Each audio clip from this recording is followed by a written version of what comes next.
This is not agnosticism. You are already a theist. You are already a believer that there was someone higher in power and authority and majesty has made this world, this universe. You just need to know who it is or what it is. Yeah? So that's the journey of finding out what indeed or who indeed is our creator. This is not agnosticism. This is trying to understand which concept of theism is true. There are many. What about what about the fallacy of composition? How can you? What is the fallacy of composition? That that you conclude the same thing with different examples.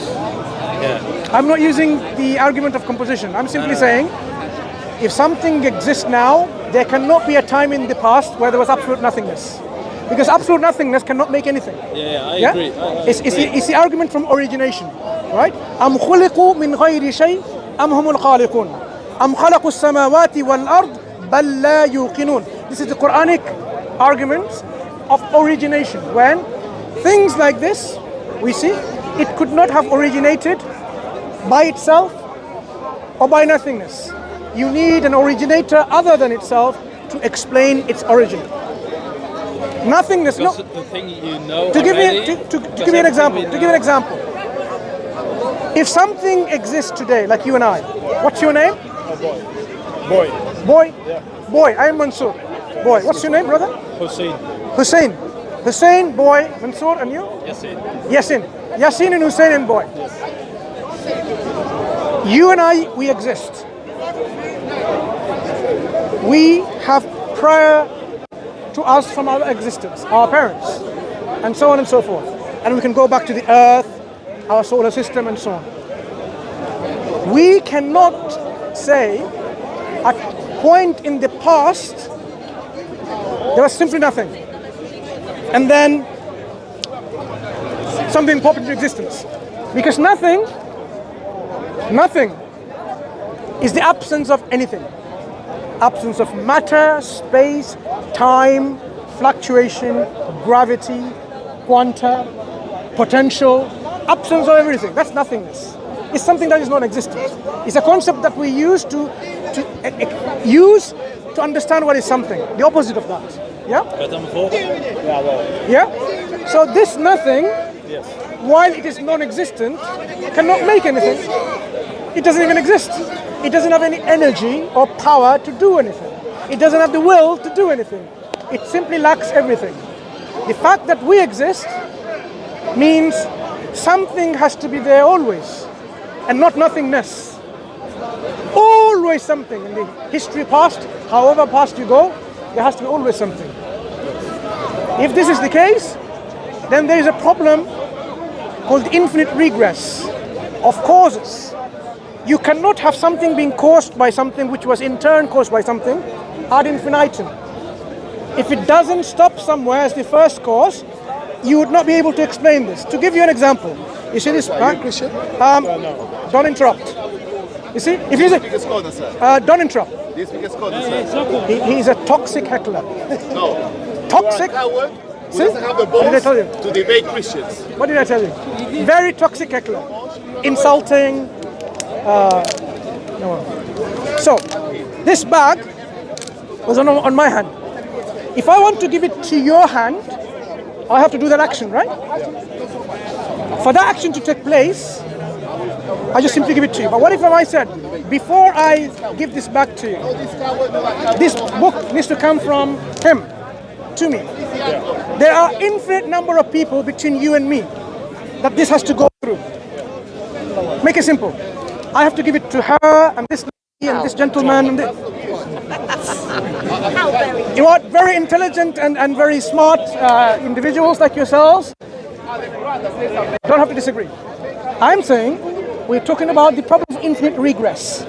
I'm giving an illustration in which if there was an infinite cause of our existence, of our universe, we would not come at this point today. And as an example, I'm saying, even this action of the bag going to him If there are infinite number of people this bag has to pass through, would this bag ever reach his hand? If it goes through an infinite number of people? Why does it have to be an infinite? I'm saying the infinite cause is not rational. It has to be a finite at the end. It has to stop somewhere. Forgive my ignorance, who said it has to be an infinite cause? I'm saying infinite cause is impossible. Okay. That's what that's what I'm illustrating. So we all agree. What about mathematics? So thank you. So what I'm saying, if there are infinite number of people in front of me, this bag would never reach your hand, would it? If the universe was caused by someone or something that was in turn caused by something, infinite causes will never come to make that last action of creating the universe. Because there are infinite number of things or causes to make that cause, which makes that cause, which make that cause, which make the universe. And the fact that things are happening, you automatically can conclude that. No, I'm saying the fact that the action took place, it demonstrates the causes are not infinite. That means it ends somewhere. We say this is the first cause. You've heard of the first cause argument? It's just another way of using it. So there is a first ever cause. Prior to this, there is no other cause necessary. Because what we call is the necessary explanation, the necessary reason, the existence, the independent necessary. I have to translate it in Dutch, by the way, but how can you conceptualize necessary? It's Allah subhanahu wa ta'ala, it's the only necessary thing.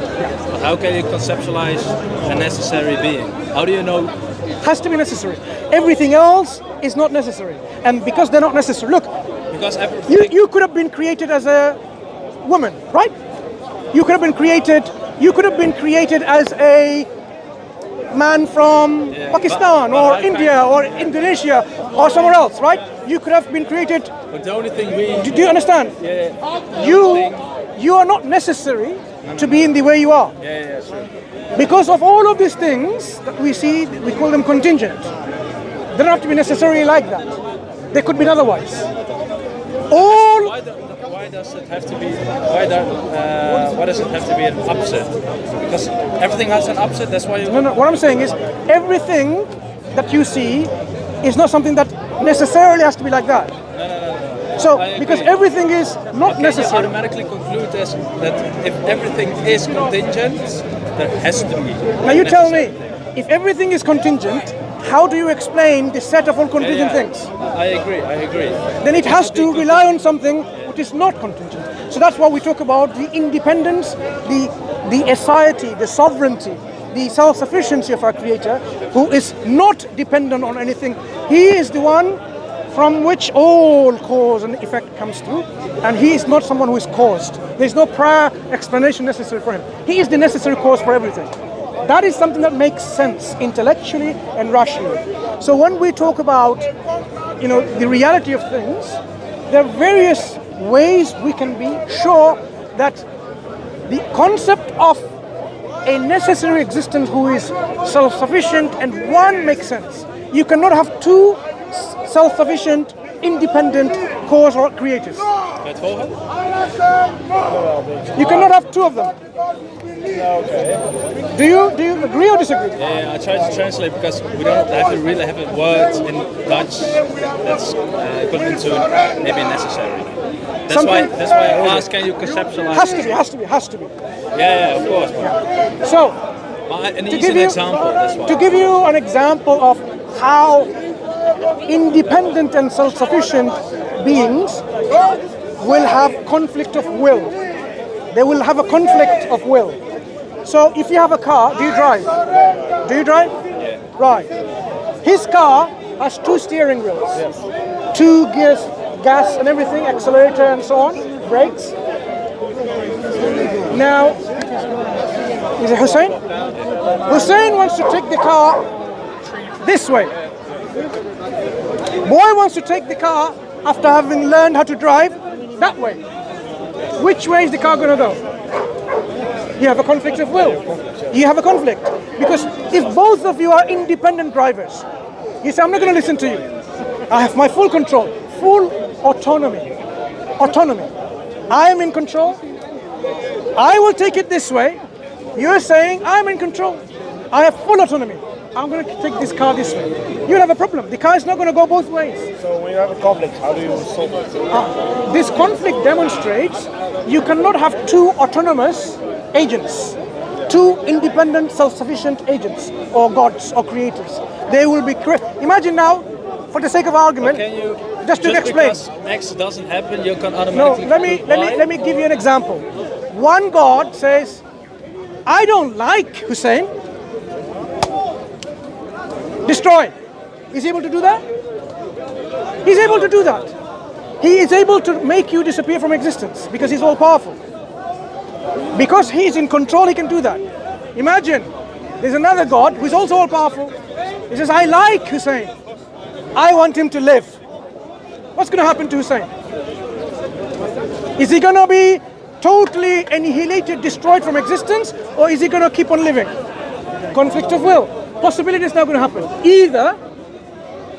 Either you are totally destroyed, but that means the one God who is supposedly all-powerful is not God anymore because he failed to keep you living. Do you follow this argument? Yeah, I follow, but you do not. That was not a question. What was your question? There is no Yeah, I agree. My question was, just because you don't see X, can you automatically conclude Y? No, we're not doing this X and Y argument. Because it's impossible that there are two most powerful things, or like you said, infinite regress, because we don't.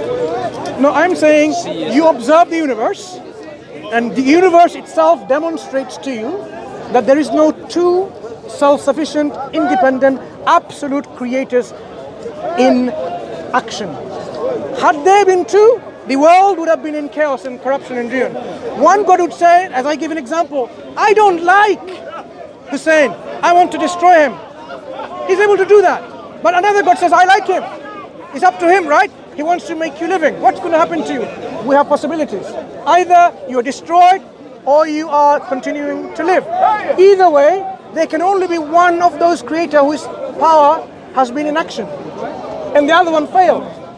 The one who kept you alive means the one who wanted you to die is not all-powerful, not absolute, not self-sufficient, not independent, not absolute. You cannot have two absolute beings. This is just an example to illustrate. That means, boy, the belief system in which people talk about multiple gods and multiple deities, polytheism, we can disregard it because that cannot be true. Because polytheism is irrational. Believing many gods is irrational. Multiple gods is irrational. You should ask everything you say after the sentence, just after, if you're on the same line. Did you understand so Yeah, far? I do understand, yeah. Good. So the belief that now we want to look as a theist, a believer in a creator, there has to be a concept around in which it tells you there is one absolute creator, one God, one absolute independent self-sufficient, someone who is totally unique and different from all the other creation, because creation by definition is limited and finite and dependent and so on. Has to be totally different. And guess what? We have some religion which claims that, and this is Islam. Islam says, in a summary, in chapter 112 of the Quran, called Surah Al-Ikhlas, say, He is Allah, the One, the self-sufficient, master of whom all creatures need. He neither eats nor drinks. He is independent and self-sufficient. He is not begotten. He is not someone who begets. There is nothing co-equal or comparable unto him. Okay, but if this was in the Bible, then you have conflict, right? How can you make that? Before we go, we need to understand one thing. We now have a scripture, a book from claiming to be God, which you now know, it makes sense. That's what I'm expecting the God to be. And it tells you God is one and unique and absolute, independent, self-sufficient. He is not born. He doesn't produce children and someone like him anymore. And it is unlike anything. No co-equals, no comparison, no likenesses. Do you follow so far? Yeah, I do. Right. So this is something that we need to take seriously, because now we know, having accepted that there is a creator, and this book seems to be in line with my understanding, my heart and my mind, is in line with it. So this has given me enough reason to look further into this belief system. Bible, you said. What does the Bible say about God? Let's scrutinize, like you'd scrutinize what the Quran says about God. Let me give you an example from the Bible. Wat is nou precies de vraag eigenlijk? Hij liet een bericht zien van, ik weet dat wat in de Koran stond, dat hij dat God de enige God is. Maar ik zei van ja, maar als dat bijvoorbeeld in de Bijbel zou staan, dan heb je nog steeds een conflict. Hoe ga je dat soort van dan... Zo'n conflict als het staat... Nee, kijk, bijvoorbeeld... I will say it in English. Yeah. Or Dutch, and you can translate. Yeah. So if you, in the Quran, it says Allah is the absolute. You say it in Dutch and then you translate back. Kijk, in de Koran staat Allah is de enige God en zo. Maar als je dat bijvoorbeeld in de Bijbel ook zou hebben, wat wij al eerst ervoor hadden we toch een conflict. Is it the problem? Is it conflating if in Surah Al-Ikhlas it says it's one true God, and if the Bible says it too, is it conflating? It's not, because it's in line. If it's not in line, if the Bible says something different, if it's in line. In line, yeah. If it's in line, we need to know exactly what the Bible is saying. We have to independently, on its own merit, investigate and look into the whole Bible and see what gives the picture. Because to us Muslims, we don't believe the Quran is the first and the last guidance book from God. It's not the first one. No. We believe God has sent prophets and messengers in the past. Some of those prophets and messengers came to the Jewish people who recorded their teachings in their scripture. They call it Bible or the Tanakh or the Torah, Nabiyyim, Ketubim, and so on and so forth. But we also know they also distorted, changed, corrupted that message that was given to them. They changed a lot. Yeah. So that's why you cannot take that information and say, I can accept that, because this is something that is Changed. Time. You have to now find information from God which is giving you an authentic information, unchanged, so you can follow that for your life, for your guidance. An example, I was looking at the sky and I couldn't see a rainbow. But rainbow sometimes appears in the sky. Do you know why rainbows are there, according to the Bible? No. Right. So at one point, God destroyed humankind. This is the biblical account. And then he made a covenant with the people who survived. Noah and his family, some people of his family and his followers. And he says, from now on, I am not going to destroy whole of mankind altogether. Okay? And I make this contract with you. I make a covenant. And a sign of this covenant is I'm going to put a rainbow in the clouds. So next time in the future, when I am about to destroy mankind again wholesale, and I look at the clouds and I see the rainbow, I will remember my covenant. So then he will say, and now stop destroying mankind. Now ask yourself, God needs to be reminded by a rainbow of a contract that he made some point in the past. That doesn't sound like God is self-sufficient in his knowledge and perfect in his knowledge, absolute in his knowledge. It's a deficient God. That's why we have to say this information that's in the Bible is not from God. Because you would expect God to describe himself to be all knowledgeable. An absolute being is not acquiring knowledge from anyone else because he's independent. The knowledge that he has is perfect. Self-sufficient, perfect knowledge. So the biblical point here, the Judeo-Christian Bible fails us to accept a God described in the Bible. It doesn't make sense. So this is how you can filter this information and you can say, look, any monotheistic religion that believes in one God, when we examine the religion, their books, their prophets, we can arrive at a conclusion which one is indeed from this God that I know exists as an absolute God. Yeah. So when we look at the Quran, you will find that you would not be able to disagree with the teachings of the Quran brought by Prophet Muhammad sallallahu alaihi wasallam about God, about your purpose of life, about what's going to happen to you. This is, all of it will be in sync with you. Your desires may go against you, but your rational mind and faculty will struggle to reject this message. You might say, I'm a vegetarian and the Quran says you can eat meat. You can struggle, but the fact that you have teeth, which are canine, you have enzyme in your stomach to digest proteins, you know that you are made to be something that can eat it's not animals. the main argument. No, it's not. No, what I'm saying is, I'm saying you are also a proof against you to be a vegetarian by nature. You're not. So your desires may be that I want to not eat any animals because I'm so compassionate and so on and so forth. So the conflict can be there, you and your emotions. You might say, I don't want to go and fight. You could be emotional. I don't want to go and fight anyone. But the Quran says, look, why would you not fight when they come and they want to totally annihilate you from existence? They come and oppress you and they want to kill you and your family and drive the messenger out. Would you not fight those people? A rational individual say, we need to stand up to this oppression. If you're not able to, well, get someone else who can help you with this, being strong, courage, moral courage, and so on and so forth. So, but it doesn't mean that fighting is wrong. When, say, this country is invaded by your country, do you think the English people will sit there with flowers? Welcome, welcome, welcome. No, of course not. They will resist and fight. Because you're not coming with the intention to bring love and kisses. You might be just destroying all of it because you don't like the English culture, for example.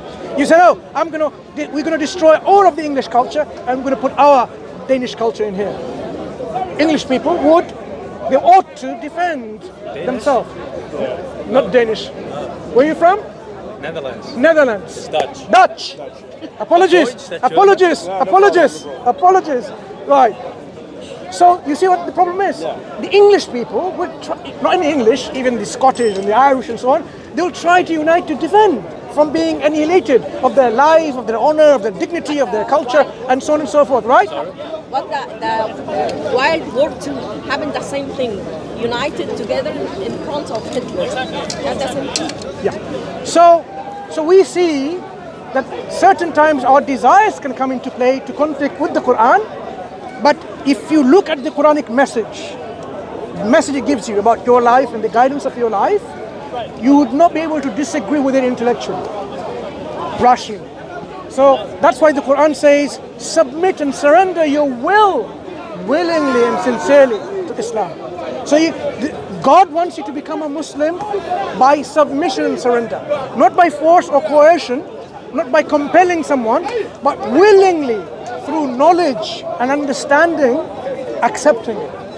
So that is why we say Islam is the only choice for you boys, the only choice. If you think that you came in to speak Corner with your friends and now someone else is trying to make you Muslim, I'm only telling you that is the purpose of our life, to be submitting and surrendering to God. We were not created by God in just and mere play. You might be here to have fun.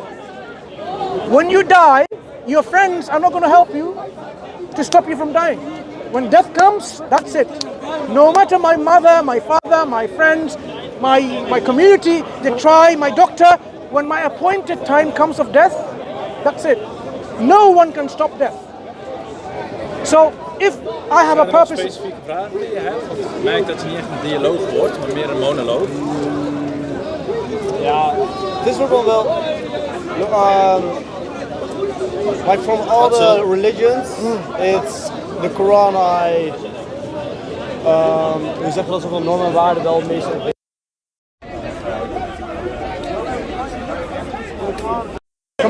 goes the most for me, like in life, but it's like what you're saying, like surrender for the Quran. It's for a non-believer heart. Surrendering means to say, look,